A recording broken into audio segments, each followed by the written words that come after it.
Bienvenue sur le podcast des Montessori 7, Montessori à la maison. Je suis Anne-Laure Schneider, formatrice Montessori et maman de 5 enfants instruits en famille. Ma mission, c'est d'aider les parents, les assistantes maternelles, bref, tous ceux que dans notre communauté nous appelons des souricettes, à mettre en pratique la philosophie Montessori chez eux, avec leurs enfants ou les enfants qu'ils gardent. Dans ce podcast, nous parlerons donc de pédagogie Montessori, mais aussi de discipline positive, d'instruction en famille, ce que l'on appelle aussi l'école à la maison, de co-schooling et de bien d'autres choses encore. Il faut que je vous dise comment je suis en train d'enregistrer cet épisode. Il se trouve que je suis dans ce que j'appelle mon studio, qui est en fait un ancien dressing, qui n'est pas chauffé. Parce que si vous ne le saviez pas, en fait la plupart des podcasteurs enregistrent leurs podcasts dans des endroits de petite taille pour éviter le phénomène d'écho. En fait, dans n'importe quelle grande pièce, le son va davantage créer d'écho et ça va faire un son qui se réverbère un peu plus dans le micro, ce qui crée un son un peu désagréable pour vous. Donc, certains podcasteurs enregistrent même dans un placard à vêtements ou dans une armoire en fait ouverte. Moi, j'ai choisi de convertir ce dressing en petit bureau avec la particularité que ce dressing n'est pas chauffé et que, je ne sais pas si c'est pareil chez vous, mais chez nous, il commence à faire assez froid.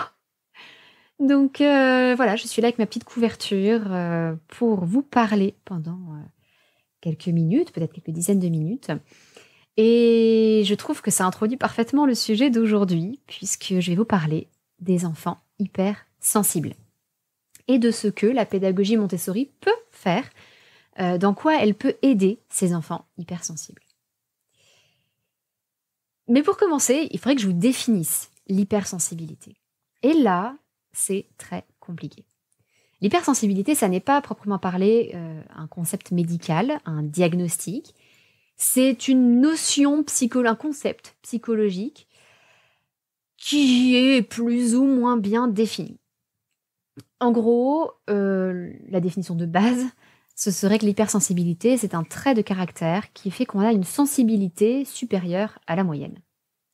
Vous allez me dire qu'avec ça, vous êtes bien avancé, et vous avez raison. Parce qu'en fait, on a tendance à assimiler deux choses qui ne sont pas totalement les mêmes. L'hypersensibilité d'un côté et l'hyperesthésie de l'autre. Alors l'hyperesthésie, c'est une hypersensibilité sensorielle. C'est qu'on a une sensibilité tactile ou auditive ou visuelle ou olfactive ou gustative, etc. supérieure à la moyenne.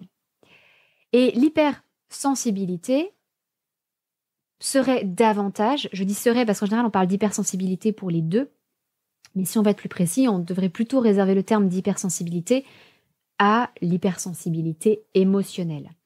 D'être davantage sensible aux émotions des autres, peut-être plus dans l'empathie, peut-être aussi plus dans la perception fine des émotions des autres. On peut parler d'intelligence émotionnelle, on peut parler de tout un tas de choses comme ça.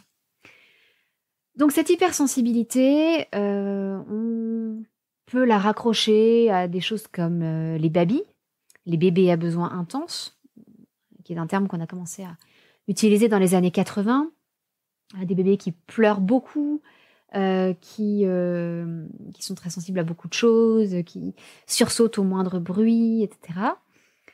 Et on ne sait pas très bien, comme on n'a vraiment pas bien défini cette hypersensibilité, on ne sait pas vraiment si c'est quelque chose d'héréditaire, peut-être d'environnemental, peut-être lié à des excès de sucre, à des excès d'écran. Il y a beaucoup de choses qui restent encore très floues. Parce qu'au fond, si on prend l'idée qu'il y a une moyenne de sensibilité, il y a forcément des gens qui auront une sensibilité inférieure à cette moyenne et des gens qui auront une sensibilité supérieure à cette moyenne. C'est comme ça que ça fonctionne, une moyenne. Mais ça ne veut pas forcément dire qu'il y a des choses à dire de cette population de personnes hypersensibles. Bon, en l'occurrence, il semblerait qu'il y ait des choses à dire de cette population hypersensible. Beaucoup de gens s'y retrouvent. Donc, je ne vais pas rentrer dans le débat de savoir si l'hypersensibilité existe ou pas. Techniquement, elle existe. Des personnes qui ont une sensibilité, alors pas forcément juste supérieure à la moyenne, mais un bon cran supérieur à la moyenne, il y en a forcément, puisque c'est encore une fois le principe d'une moyenne. Donc, la définition technique de l'hypersensibilité a du sens. Maintenant, savoir si il y a tant que ça de particularité ou pas, est-ce que ça vaut le coup de créer un diagnostic, en quelque sorte, d'enfant hypersensible? Je ne suis pas sûre que ce soit indispensable. Mais on va voir là quelques exemples de la façon dont l'hypersensibilité peut s'incarner dans la vie quotidienne, et puis voir en quoi la pédagogie Montessori répond parfaitement, en fait, aux besoins de ces enfants hypersensibles, et comme elle répond parfaitement aux besoins d'autres enfants. Donc, quelques exemples de comportements liés à une forme d'hypersensibilité. Ça peut être des enfants ou des adultes qui ne supportent pas d'aller au supermarché, parce qu'il y a beaucoup trop de bruit, de lumière, de stimulation autour d'eux. Ça peut être des enfants, encore une fois, ou des adultes, qui ne supportent pas la moindre étiquette dans leurs vêtements. Bon, je pense qu'on a tous déjà eu une étiquette qui gratte, ou un vêtement qui gratte. Mais chez des personnes hypersensibles, ça va être quelque chose de beaucoup plus généralisé. Ça va être la plupart des étiquettes qui vont déranger, ou beaucoup de tissus différents qui vont déranger, et seulement quelques tissus qui sont agréables et que la personne peut porter sans être dérangée.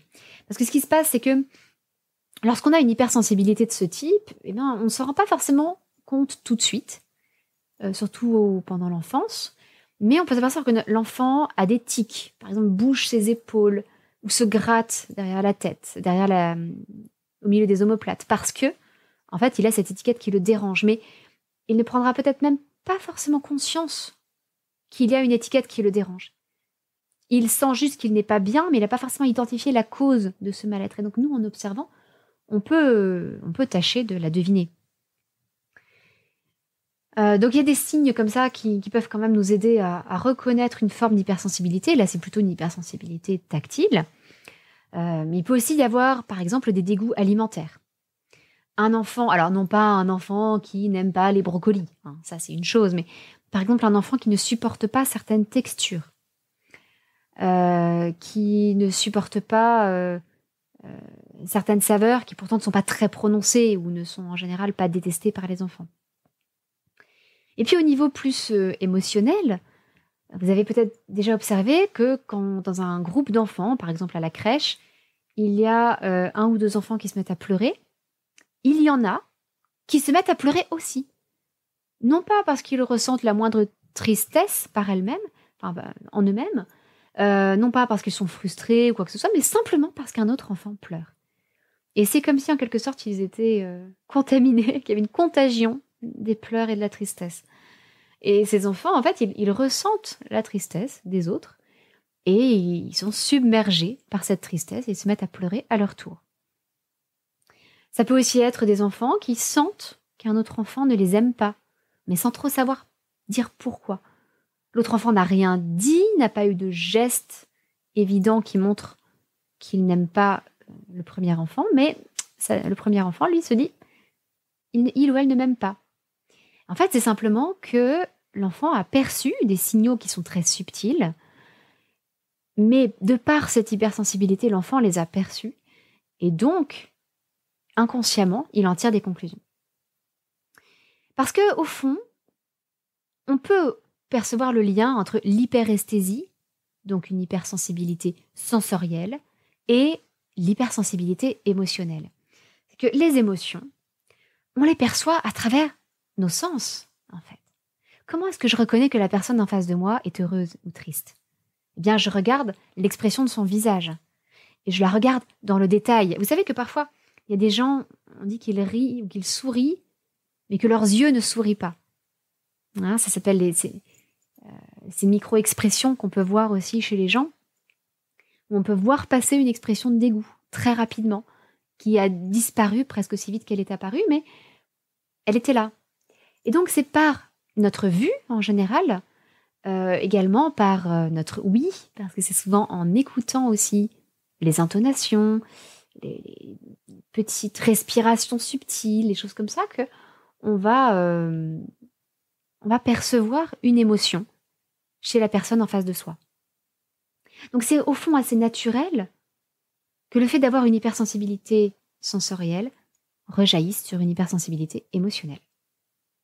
Bon, alors maintenant qu'on a un petit peu évoqué ce qu'était l'hypersensibilité, vous voyez bien que c'est quelque chose d'un peu flou quand même, et que beaucoup de gens peuvent se reconnaître dans cette étiquette. On parle parfois de 10% de la population, parfois de 30% de la population, de 20% de la population, on a l'impression qu'on a coupé la poire en deux, qui serait concernée. En fait, moi je pense que c'est surtout une question de curseur.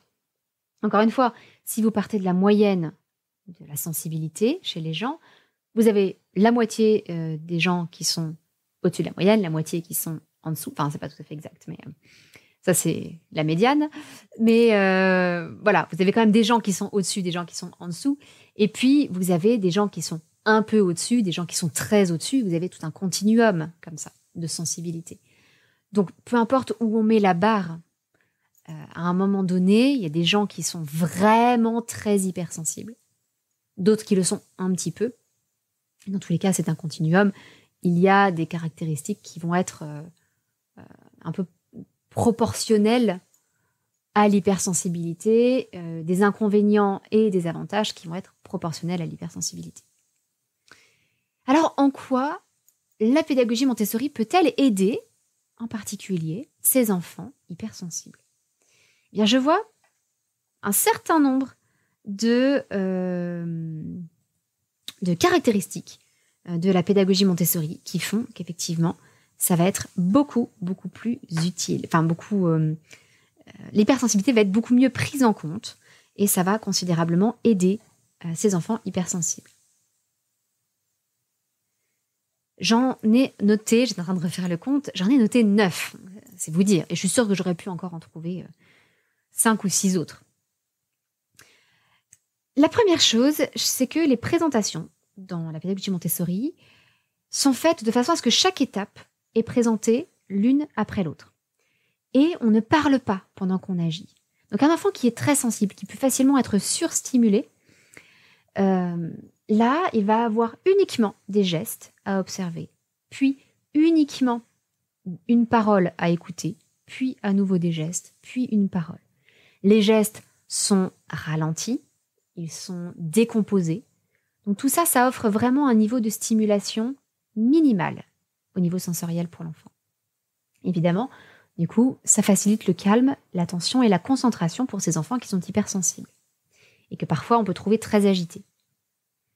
Par ailleurs, l'environnement est généralement plus calme. C'est-à-dire que les enfants qui travaillent dans une ambiance Montessori sont généralement plus calmes. Pourquoi ? Parce que, en fait, c'est un point sur lequel on insiste dans une ambiance Montessori et on apprend aux enfants à respecter le travail de l'autre, donc à ne pas marcher sur le tapis du camarade qui est en train de travailler, à ne pas venir bousculer la table de celui qui fait un encastrement compliqué, qui par exemple qui travaille sur la boîte du binôme ou du trinôme, le cube du binôme ou du trinôme. Et puis on apprend aux enfants à marcher lentement, à faire des gestes posés. Bref, l'ambiance est beaucoup plus calme. Donc ça, évidemment aussi, c'est un niveau de stimulation plus faible pour ces enfants hypersensibles qui sont en général surstimulés à l'école. Une autre cause d'hyperstimulation ou de surstimulation, c'est l'environnement de travail. Quand vous allez dans une classe classique, les murs sont en général couverts de choses. Des affiches, des dessins, des choses colorées dans tous les sens, des frises numériques, des lettres, des affiches, tout un tas de choses. Dans une ambiance Montessori, ça fait partie de l'ambiance Montessori que de garder un environnement aussi épuré que possible, aussi sobre et épuré que possible. Justement pour que l'enfant puisse développer son attention et sa concentration sans se laisser distraire par tout ce qu'il y a au mur. Alors bien sûr, il y a aussi des affichages dans une ambiance Montessori. Il y en a, mais peu, moins. Et on essaie de faire évoluer l'affichage, de ne pas sans arrêt en rajouter au fur et à mesure, mais peut-être d'en retirer et d'en échanger au fur et à mesure de l'année. Et puis, il y a des plantes, il y a une organisation globale de l'espace de travail qui est beaucoup plus épurée et c'est très apaisant pour ces enfants hypersensibles. Le 4e point, c'est que jusqu'à l'âge de 6 ans à peu près, on insiste sur le travail individuel avec les enfants. Et ça, c'est parfait pour ces enfants hypersensibles qui peuvent apprendre à mieux se réguler avant de passer à une ambiance 6-12 ans où là, il y aura énormément de travail collectif. Donc d'abord, l'enfant apprend à se réguler au niveau sensoriel, au niveau de sa concentration, et ensuite, il pourra développer le travail en groupe qui est évidemment beaucoup plus stimulant. Vous imaginez bien que quand vous travaillez avec 2, 3, 4 personnes, eh bien, il y a des interactions, vous avez les émotions de ces personnes qui influent sur vous, vous avez des gens qui se coupent, qui s'interrompent. Ça peut être une source de surstimulation. Oh, vous admirez de l'allitération, là, une source de surstimulation. J'ai l'impression d'être un serpent. En plus, avec le mot hypersensibilité, c'est pareil, qui a beaucoup de ce. Donc, ce travail collectif, évidemment, ça doit venir plus tard pour ces enfants hypersensibles. C'est important de se concentrer sur le travail individuel au démarrage, ce que fait la pédagogie Montessori. Là où dans un environnement classique, au contraire, souvent on fait du travail de groupe jusqu'à 6 ans, et à partir de 6 ans, c'est travail individuel, derrière son bureau dans une salle de classe. Donc là, on fait un petit peu les choses à l'envers pour ces enfants hypersensibles. La pédagogie Montessori, elle, remet un petit peu les choses à leur place. Un autre élément, c'est que souvent, je vais dire souvent parce que parfois c'est plus compliqué, mais en tout cas, ça fait partie du projet pédagogique Montessori que de passer beaucoup de temps dans la nature. C'est évidemment plus difficile pour des écoles qui se situent en ville, mais en général, il y a quand même un accent qui est mis plus que dans des écoles classiques sur le fait d'aller dehors, de se confronter à la nature, de passer du temps dans la nature. Et ça fait aussi partie des outils qui sont très utiles pour se réguler. Ça fait qu'au Japon, les médecins prescrivent parfois des bains de forêt. C'est une prescription médicale. On conseille aux gens qui sont surmenés, stressés par leur travail. Vous savez qu'au Japon, il y a quand même un stress au travail qui est assez phénoménal. Eh bien, on leur prescrit des bains de forêt. Et je trouve ça merveilleux. J'adorerais que nos médecins nous prescrivent des choses similaires. Et donc, ce temps passé dans la nature, ça va aider ces enfants hypersensibles, là encore, à s'auto-réguler. Je crois que c'est le 6e élément, c'est que dans la pédagogie Montessori, l'enfant possède une liberté de choix d'activité. Ça veut dire qu'il peut suivre son rythme et donc prendre son temps sur une activité sans se sentir pressé de la faire parce que tout le monde travaillerait dessus en même temps et qu'il faudrait finir dans un quart d'heure parce que dans un quart d'heure on passe au français. Non, là l'enfant peut respirer, il prend son activité, il la fait à son rythme en fonction de ce dont il a besoin, avec sa stimulation, son niveau de stimulation sensorielle et émotionnelle. Et donc, c'est évidemment beaucoup plus apaisant. Voilà. Le 7e avantage de la pédagogie Montessori, il est davantage du côté émotionnel. C'est que ces enfants qui sont hypersensibles sont assez souvent plus souvent soumis à un harcèlement scolaire. Est-ce que c'est parce que ces enfants présentent des particularités ? Par exemple, une intolérance à la frustration, à certains bruits, à certaines sensations tactiles, etc. Que c'est une source de moquerie pour les autres ? Est-ce que, tout simplement, comme ils sont plus sensibles aux émotions des autres, ils en souffrent davantage ? Et dans les dynamiques de harcèlement, il y a toujours un harceleur et un harcelé. Et les harceleurs ont tendance à repérer des victimes. Donc plus ils peuvent susciter de réactions ou de souffrances, plus le harcèlement a de la valeur pour eux. Donc ils vont s'orienter vers des gens qui peuvent davantage faire souffrir. Donc les enfants hypersensibles sont évidemment des victimes toutes désignées. Eh bien, dans les écoles Montessori, les classes Montessori, on fait un travail, déjà de grâce et de courtoisie, et un énorme travail sur les relations sociales et l'acceptation de l'autre. L'un des points majeurs pour Maria Montessori dans sa pédagogie, c'est ce qu'on appelle l'éducation à la paix. Elle était convaincue que l'avenir des nations, l'avenir de la paix internationale, était lié à l'éducation qu'on allait donner à nos enfants.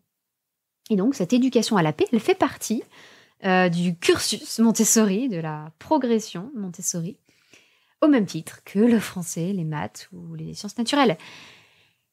Donc, à partir du moment où on insiste sur cette éducation à la paix, où on fait tout ce travail sur les relations sociales, il y a moins de cas de harcèlement scolaire. Alors, bien sûr, il y en a malgré tout, il y en aura sans doute toujours. C'est malheureux, mais c'est comme ça. Je pense que c'est comme les accidents de la route, on peut les réduire. Malheureusement, il est probable qu'il y en ait toujours. Mais ça reste quand même un environnement davantage protégé pour ces enfants hypersensibles. L'avant-dernier avantage dont je voulais vous parler, c'est tout le travail de vie sensorielle Montessori, puisque c'est un domaine à part entière dans la pédagogie Montessori. Alors c'est vrai qu'en école maternelle, on travaille sur les formes et les couleurs. Ça, c'est une chose. C'est un aspect du développement sensoriel, mais c'est un tout petit aspect. Vous voyez bien qu'avec vos sens, vous pouvez percevoir bien plus de choses que les formes et les couleurs. Il y a les saveurs, il y a les odeurs, il y a les poids, il y a savoir si quelque chose est lisse ou rugueux. Le fait de savoir reconnaître un objet sans le voir, simplement en le touchant, c'est ce qu'on appelle le sens stéréognostique. Le poids, c'est ce qu'on appelle le sens barique. On sent une certaine pression sur nos mains. Il y a le sens thermique, est-ce que quelque chose est chaud ou froid? En fait, on a bien plus que 5 sens. Et l'intérêt de ce travail avec les enfants hypersensibles, c'est qu'ils ont des perceptions très intenses pour tout. Eh bien, ça va leur permettre de travailler sur la gradation dans ces perceptions-là. Par exemple, au niveau des sons, un son très fort et un son très doux. Et toute une gradation entre les deux. Un son aigu et un son grave. Là encore, toute une gradation entre les deux. Et ça va les aider déjà à prendre conscience du moment où l'environnement devient trop stimulant pour eux, où ils ont besoin de se retirer de l'environnement, de se mettre au calme. Et puis, encore une fois, ça va les aider à affiner leurs perceptions sensorielles, qui sont déjà assez développées. C'est le principe même de l'hypersensibilité. Mais le problème, c'est que comme tout est accentué, ils peuvent avoir des mal à distinguer les nuances entre des perceptions qui pour eux sont très fortes. Et donc ce travail sensoriel va les aider à raffiner leur sens, à travailler sur les gradations, sur les nuances. Ça va être un outil extrêmement précieux pour les aider à se réguler. Du coup, face à toutes ces stimulations sensorielles, ils pourront poser des mots dessus, avoir conscience de ce qu'ils perçoivent et avoir conscience du niveau dans la gradation où se situe cette perception sensorielle et savoir si leur réaction est appropriée ou pas. S'il faudrait qu'ils s'éloignent de ce qui va les gêner, par exemple d'un son qui serait un peu désagréable, et de se dire, là, ce son commence à être désagréable, je vais me retirer maintenant. Peut-être qu'il est un peu trop aigu pour moi. S'il va devenir encore plus aigu, s'il devient plus aigu, je vais avoir du mal à le supporter. Vous voyez ? Donc tout ce raffinement sensoriel, ça va être un outil d'autorégulation pour eux. C'est une façon aussi de se confronter à leur perception sensorielle. Et c'est un petit peu comme les thérapies pour se confronter aux peurs et aux angoisses. Il faut... le nom m'échappe là tout de suite, ce sont des thérapies de... Bref, on confronte la personne à ses peurs, à ses angoisses. Là, de la même façon, ils vont se confronter à leur perception sensorielle, mais dans un environnement contrôlé, et ils vont petit à petit pouvoir mieux se réguler. Et puis un dernier aspect qui, je pense, est important aussi, qui est une conséquence, je dirais, de la philosophie Montessori. Pour moi, ça fait partie des principes montessoriens, c'est qu'on ne touche pas un enfant s'il ne le souhaite pas. Le respect du consentement est fondamental, et donc on ne touche pas un enfant s'il n'est pas d'accord pour le faire. Et ça, mine de rien, un enfant hypersensible, il peut être confronté à beaucoup de toucher dans la journée, un enseignant, des élèves, etc.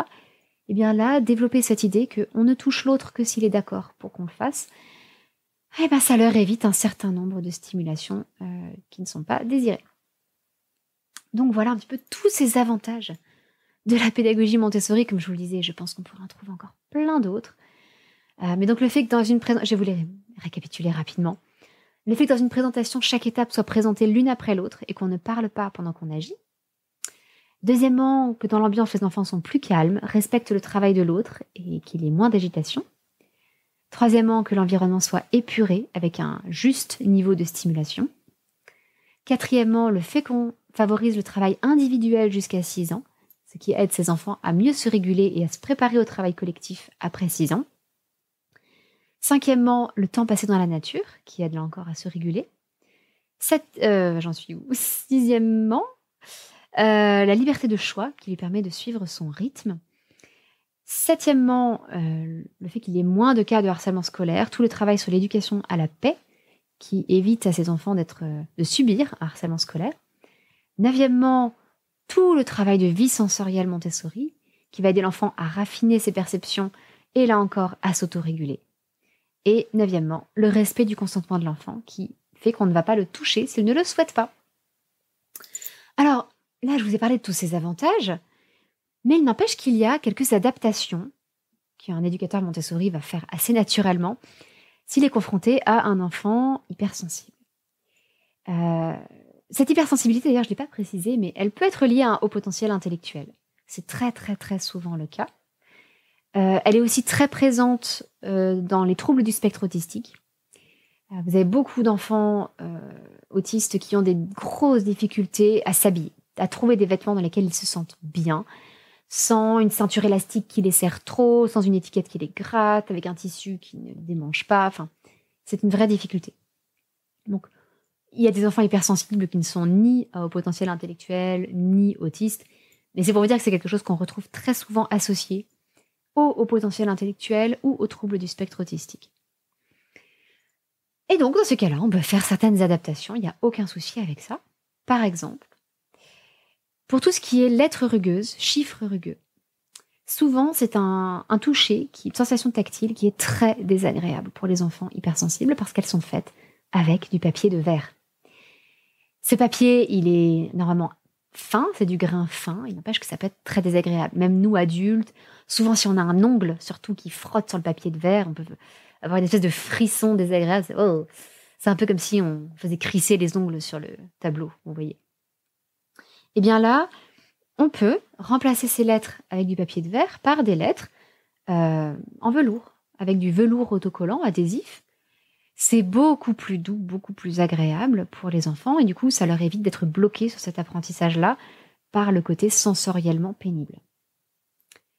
Un autre aspect, toujours sur l'hypersensibilité tactile, c'est que peut-être qu'on va retirer pour cet enfant-là, ou en tout cas lui dire de ne pas travailler avec certains tissus qui seraient trop rêches ou désagréables pour lui dans la boîte à tissus.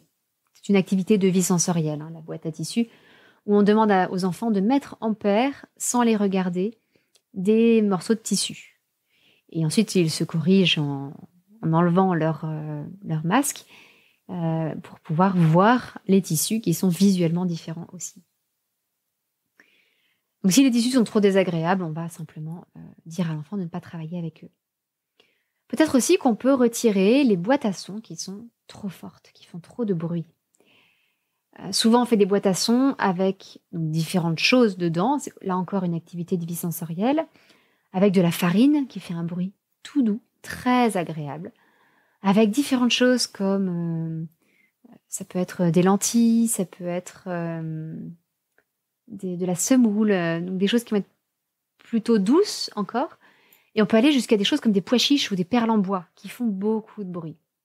Et ça, même si l'enfant ne travaille pas directement avec, si un autre enfant dans l'ambiance prend ces boîtes-là, ça risque d'être très très désagréable pour l'enfant hypersensible. Donc peut-être qu'on peut retirer les boîtes à sons qui sont les plus intenses au niveau du bruit, qui font le bruit le plus fort, et se concentrer uniquement sur les autres. Il y a quand même de quoi faire avec les autres.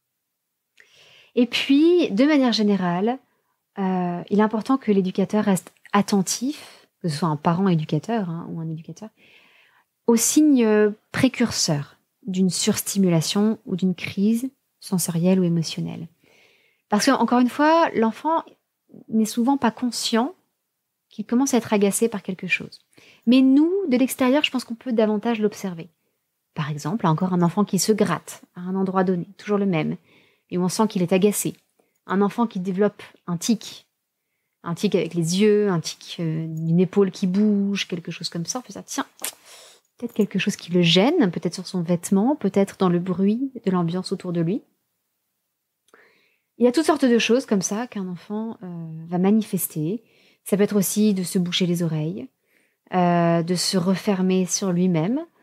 Il peut y avoir tout un tas de choses. Et dans ces cas-là, eh bien, on peut aller inviter l'enfant à se mettre davantage au calme, peut-être à travailler quelques exercices de respiration, toujours pour s'auto-réguler, peut-être à faire un petit exercice de yoga ou de méditation ou de respiration, encore une fois, pour anticiper la crise et la désamorcer. Et ça va faire une énorme différence. Et là encore, c'est beaucoup plus facile à faire dans une ambiance Montessori que dans une classe classique. Pourquoi ? Parce que dans une ambiance Montessori, l'éducateur ou le parent éducateur, il va regarder, observer les enfants. C'est l'une de ses premières missions. Et les enfants travaillent avant tout en autonomie, même si évidemment l'éducateur doit aussi faire des présentations. Dans un environnement classique, l'enseignant ne peut pas passer son temps à observer tous ses élèves. Il ne va pas forcément se rendre compte que tel enfant s'apprête à vivre une crise sensorielle ou émotionnelle. Donc là aussi, ça va être plus facile dans une ambiance Montessori. Et puis, je voudrais insister sur une autre vision de l'hypersensibilité. On voit toujours ça comme une plaie, un inconvénient, un cauchemar, un truc qui nous pourrit la vie, qui nous empêche de vivre comme les autres pleinement, etc. Mais non, l'hypersensibilité, c'est neutre, moralement, ça n'est ni bon ni mauvais. Il y a des inconvénients, j'en ai parlé. Et puis, il y a aussi des qualités liées à l'hypersensibilité que la pédagogie Montessori va, là encore, aider à développer, plutôt que de ne s'attacher qu'aux inconvénients de l'hypersensibilité. Par exemple, en général, un enfant hypersensible peut être plus attentif aux détails. C'est quelque chose qu'on va pouvoir développer encore davantage chez lui, l'attention aux détails. Ce qui va un petit peu avec, c'est le sens de l'observation. Et puis au niveau de l'hypersensibilité émotionnelle, eh bien, on peut travailler sur l'empathie. Ça va être des enfants qui peuvent développer une très grande empathie, ce qui est quelque chose de magnifique et de précieux. Et puis, on peut aussi aider ces enfants à développer leur sens artistique, leur sens esthétique, puisqu'ils ont ces perceptions sensorielles développées, peut-être de percevoir la lumière sur tel tableau, les beautés de la nature, leur propre créativité artistique. Tout ça, ça peut évidemment être quelque chose qu'on peut les aider à développer. Mais là encore, ça passe, je pense, par tout un travail de vie sensorielle, Montessori, qui va les aider à analyser ces perceptions. C'est-à-dire que, ah oui, là, je perçois un rouge, mais un rouge qui est plus foncé que tel autre rouge que je vois à côté. Ça, c'est encore une activité de vie sensorielle, le dégradé des couleurs, Montessori.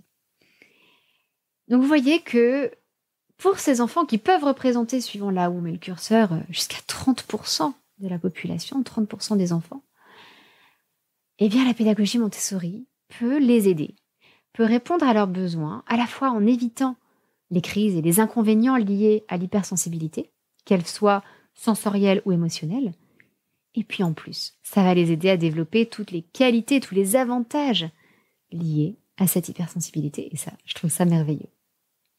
Voilà pour aujourd'hui.